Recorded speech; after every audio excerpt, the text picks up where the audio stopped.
তখন প্রচণ্ড শীত, একেবারেই হাড় কাঁপানো। শ্বশুরবাড়ির উঠোনে চড়ুই ভাতি, সহকারী হিসেবে প্রবাল ও দীপু, কাটাকুটুতে বয়োজ্যেষ্ঠরা। অনামিকা ঘোষের প্রধান দায়িত্ব রান্নায়। শুরুতেই বিপত্তি, চড়ুই ভাতের চুলোর আগুন জ্বালাতেই শেষ 1.5 ঘন্টা। কোনো রকমে চুলোয় চলল হাঁড়ি।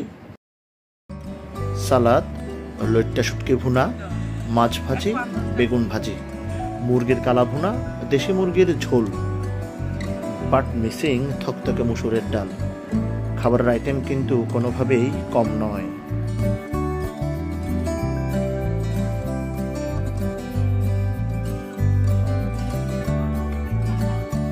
দিক নির্দেশনা দিচ্ছেন পিঙ্কি কাকি, এর মধ্যে ফাঁকিবাজ দীপু অনুভবকে কোলে নিয়ে অপেক্ষারত। এগিয়ে চলছে রান্না ও কাটাকুটির কাজ।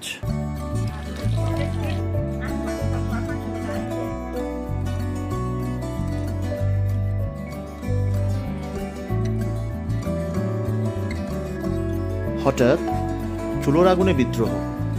সব্যসাচী ডালিম কাকা এবার সরাসরি নিজ হাতেই আগুনের বিদ্রোহ থামালেন।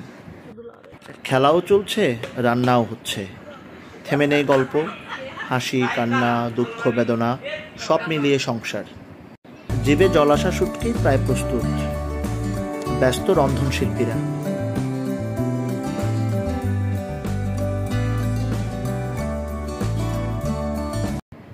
মাংসের ঝোল তৈরিতে ব্যস্ত অনামিকা।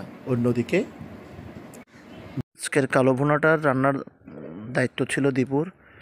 পুরো 1 ঘন্টা ধরে এই মাংসের কালো করার জন্য আপ্রাণ চেষ্টা করছে সে। চেষ্টা করছে কেন কালো ভুনা কালো হচ্ছে না।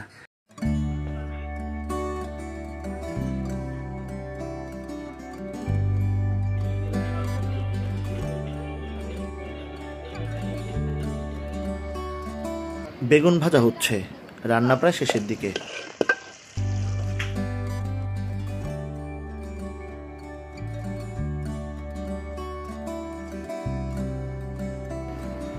সালাদে লবণ দেওয়া বাকি, অপেক্ষা যেন শেষ হচ্ছে না।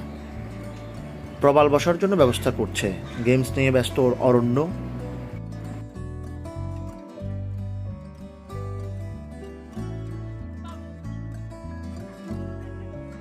দীপু অলরেডি আহা কি আনন্দ। লাইট ঠিক করছে প্রবাল, খেতে যাতে অসুবিধা না হয়। এই চড়ুই ভাতি আয়োজনে প্রবালের ভূমিকা বেশ প্রবল।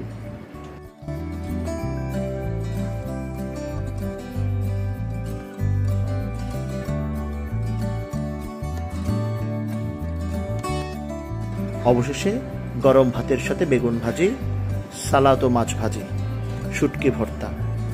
বাকিগুলোর কথা বাদেই দিলাম।